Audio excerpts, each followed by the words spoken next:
जय माता दी, हर हर महादेव। जैसे जैसे वक्त बदलता जा रहा है, modernization, fast paced technology driven world में हम जी रहे हैं। बहुत कुछ बदला है। पूजा करने का तरीका, अब ऑनलाइन पूजा हो जाती है। पहले हम मंदिर जाते थे, होली श्राइन्स में जाते थे हवन करवाने। अब हम घर में ही मेटल के डिवाइस में हवन कर लेते हैं। उपासना करने का तरीका बदल गया है। जो नहीं बदला है वो है शक्ति और उपासक। जो एक व्यक्ति, जो एक पुरुष, महिला, अच्छा मैं यहाँ पे बता दूँ, अगर आप वैदिक मार्ग के हिसाब से जाएंगे तो महिलाओं को पूजा पाठ इस तरह के अनुष्ठान करने का कोई भी वहाँ पे मेंशन नहीं है।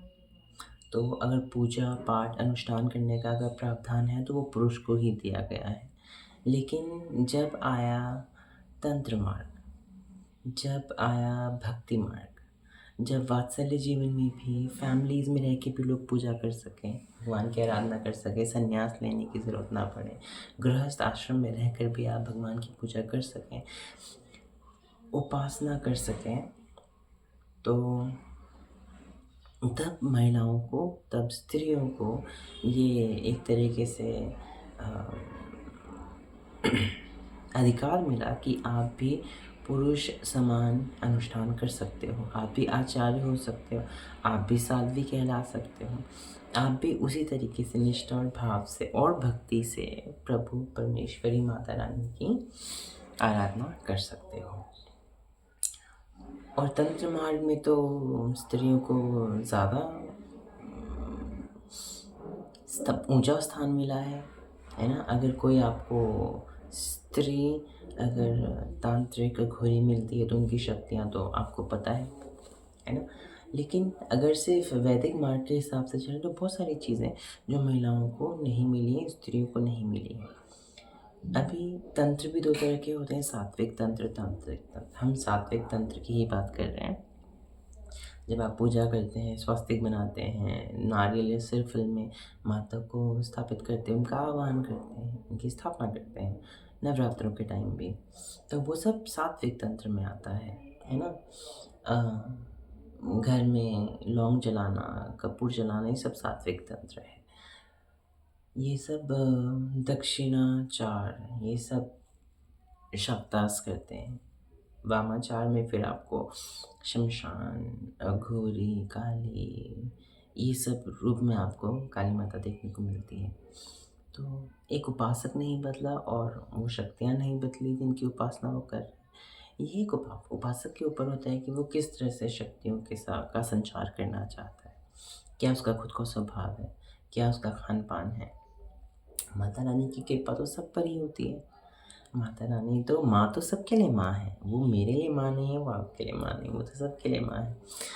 तो ये हमें सोचना है कि गृहस्थ आश्रम में रहकर, फैमिली में रहकर, कॉर्पोरेट जॉब्स कर कर, क्लरिकल जॉब्स कर कर, ऑफिशियल्स होने के बावजूद हम कितना समय अपने डेटी को दे रहे हैं, अपने इष्ट को दे रहे हैं। ये भी मैं आपको यहाँ पे बता दूँ कि बहुत लोगों को ये अवधारणा है कि आपको एक एक दो दो घंटे मेडिटेशन में, साधना में बैठना पड़ता है।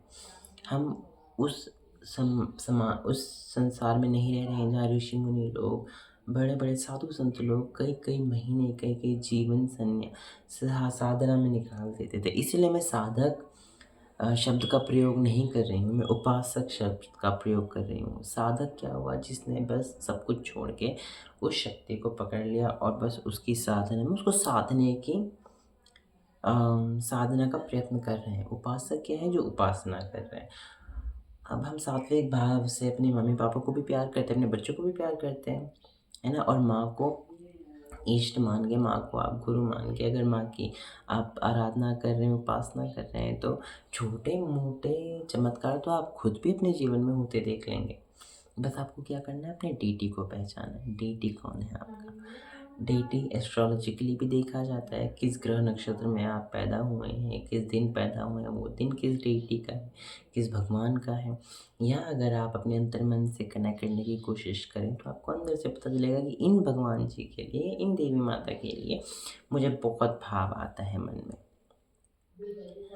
अब आपको ये मैं बता दूँ कि भगवान हम स्पेशली सनातनियों को ये कन्फ्यूजन है कि हम 33 करोड़ देवी-देवता की पूजा करते हैं, ऐसा नहीं है। 33 कोटि का मतलब होता है उच्च के, ऊँचे स्थान पर। तो ऐसे तो बहुत सारे कई भगवान हैं, 45 देवी-देवता तो आपके घर में ही वास करते हैं, वास्तु देवता के साथ-साथ, है ना? तो जो 33 कोटि देवी-देवता का यहाँ पे जो एक मेंशन है, वो ये है कि 33 उच्च के देवता, ऊँचे स्थान पर बैठे हुए देवी-देवताओं की हम पूजा करते हैं। हम अलग-अलग भगवानों की पूजा नहीं कर रहे हैं। हम एक ही शक्ति के अलग-अलग फ़ॉर्म्स की पूजा कर रहे हैं। अब आप आदि पराशक्ति माँ ललिता अंबिका को देखें, कहा जाता है कि सारी शक्तियाँ उन्हीं की हैं, सारे रूप उन्हीं के हैं। माँ काली उनका रूप है, माँ प्रत्यंगरा उनका रूप है, माँ बगलामुखी उनका रूप है, माँ मातंगी उनका रूप है, माँ कामाख्या उनका रूप है, माँ धूमावती उनका रूप है, माँ तारा उनका रूप है। जितने भी माता के रूप हैं वो शक्ति तो एक ही है। उनके अलग-अलग मूड्स के हिसाब से अलग-अलग वो एनर्जी का मैनिफेस्टेशन हुआ। अभी दुष्टों का नाश यहाँ पे जब पहले बोला जाता था, अभी हमारे अंदर बहुत बुराई है। बहुत सारी ऐसी चीज़ें, ऐसी हैबिट्स हैं जो हमें नहीं करनी चाहिए।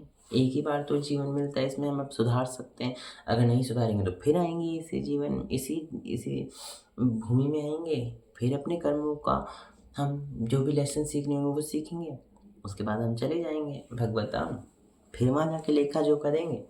फिर हमने कुछ गलत किया होगा, फिर हम आएँगे, तो ये विशेष साइकिल रहेगी।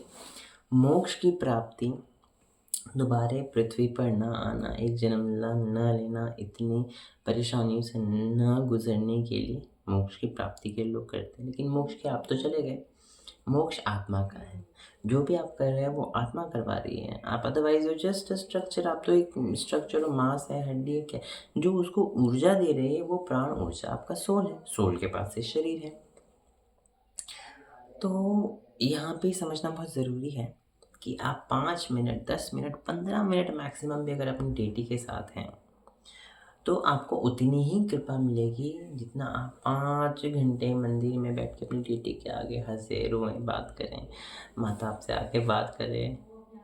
ये सब पॉसिबल है, लेकिन हमें अपनी लाइफ में एनर्जीज़ को थोड़ी जगह देनी पड़ेगी। हम बोलते हैं हे भगवान, इनकी बीमारी, घर में कोई प्रॉब्लम है, कोई परेशान है, बीमार है, बोलते बस माता रानी, कृष्णा, राम जी, शिव जी, बस ये प्रॉब्लम सॉल्व कर दो, है ना? मैं मंदिर आएँगे। आपने भगवान जी को नहीं देखा, एक आइडल है जो मैनिफेस्टेशन किसी का है, किसी ने ऐसे सोचा, देखा होगा कि शिव जी ऐसे दिखते हैं, गले में साँप हैं, नाग हैं और ऐसे गंगा माँ उनकी जटाओं से निकल रही। ये किसी ने देखा होगा, तो उन्होंने अपनी इच्छा शक्ति से जैसे देखा है, अपने आँखों से देखा, उसको बताते-बताते कुछ चीज़ें ऑफ़ कोर्स बदली होंगी, इसीलिए इसको माइथोलॉजी कहते हैं। ये झूठ नहीं है, पूरा सच हमें पता नहीं है, लेकिन वो तब पता चलेगा जब हम पढ़ने बैठेंगे, समझने बैठेंगे, है ना?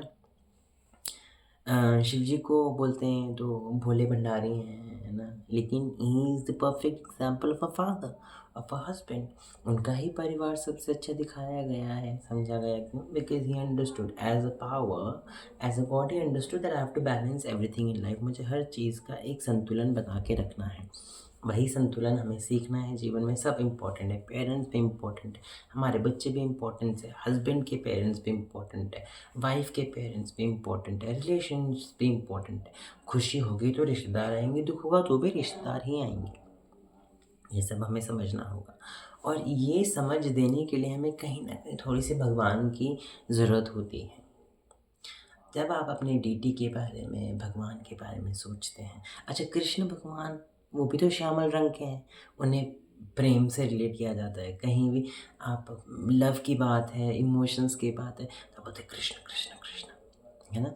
काली माँ वो भी श्यामल रंग है, उनको उनसे आप डरते हैं उनसे, अरे नहीं नहीं काली माँ, इनको घर नहीं लाना है, इनको घर नहीं लाना, नहीं, तो शक्ति है। आप वैष्णो मंदिर जाते हैं जम्मू में, वैष्णो माता सौम्य रूप में है ना? आप दक्षिण काली जाते हैं, वहाँ भी काली माता सौम्य रूप में ही है।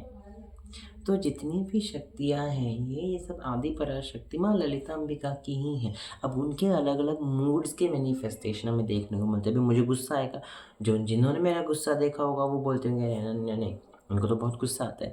जिन्होंने मुझसे प्यार देखा होगा उनको समझ आएगा अरे नहीं, नहीं शी इज़ वेरी केयरिंग, बड़ी मदरली है उनकी उनका एटीट्यूड।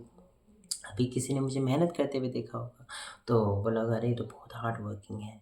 अभी किसी ने मुझे कभी कुछ अप्रोच किया होगा, मैंने रिस्पॉन्ड नहीं किया, अरे she doesn't even care, detached है। तो अलग-अलग मेरे जैसे मूड्स हैं, उसी तरीके से लोग अलग-अलग रूपों में मुझे जानते हैं। किसी के लिए मैं अच्छी हूँ, किसी के लिए मैं ऐसे ही हूँ, किसी के लिए मैं बहुत गुस्सा करती हूँ, किसी के लिए मैं मदरली हूँ, किसी के लिए मैं केयरिंग हूँ, किसी के लिए मैं हार्ड वर्किंग हूँ। सिमिलरली जब हम अपने शक्तियों की बात करते हैं, भगवान की बात करते हैं, तो उनके भी अलग-अलग मोड्स हैं, है ना? शिव जी ने जब अभी शिवरात्रि आ रही है, तो शिव जी ने जब हलाहल विष पिया, विष पान किया, तो उनको माता ने ही उनको छोटा उनको रिक्वेस्ट की कि आप छोटे हो जाएँ, उनको पुत्र स्वरूप समझा और माता ने खुद को अपने आप को माता समझ के शिव जी को अपने दूध का पान कराया, उनको दूध पिलाया। और वही माता कहीं पे अ, उनकी मतलब वही शक्ति कहीं पे उनसे आगे निकल गई, त्रिदेवों से आगे निकल गई, क्योंकि जो फेमिनिन एनर्जी है वो तो बहुत स्ट्रॉन्ग है। हम तो सबसे जो औरतें होती हैं, जो स्त्रियाँ होती हैं, आई थिंक उनके अंदर बचपन से ही ये इन्नेट कैपेबिलिटी होती है दुःख को सहने की, परेशानियों से लड़ने की, हार ना मानने की। और वही फेमिनिन एनर्जी हम मैनिफेस्ट करते हैं देवी में। तो अपने जीवन में थोड़ा-सा भगवान को लाने की कोशिश करें और आप देखेंगे कि जितनी भी प्रॉब्लम्स आपकी लाइफ में हो रही थी, वो धीरे-धीरे सॉर्ट होनी शुरू हो जाएँगी, चीज़ें ठीक होनी शुरू हो जाएँगी।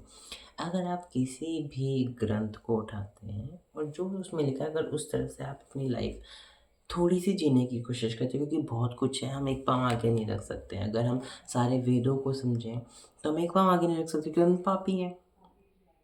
लेकिन जब वो लिखा था, वो उस समय लिखा था। आज उपासना का तरीका बदल गया है, उपासक का दिल वही है, हमारे लिए चीज़ें अलग हो गई हैं।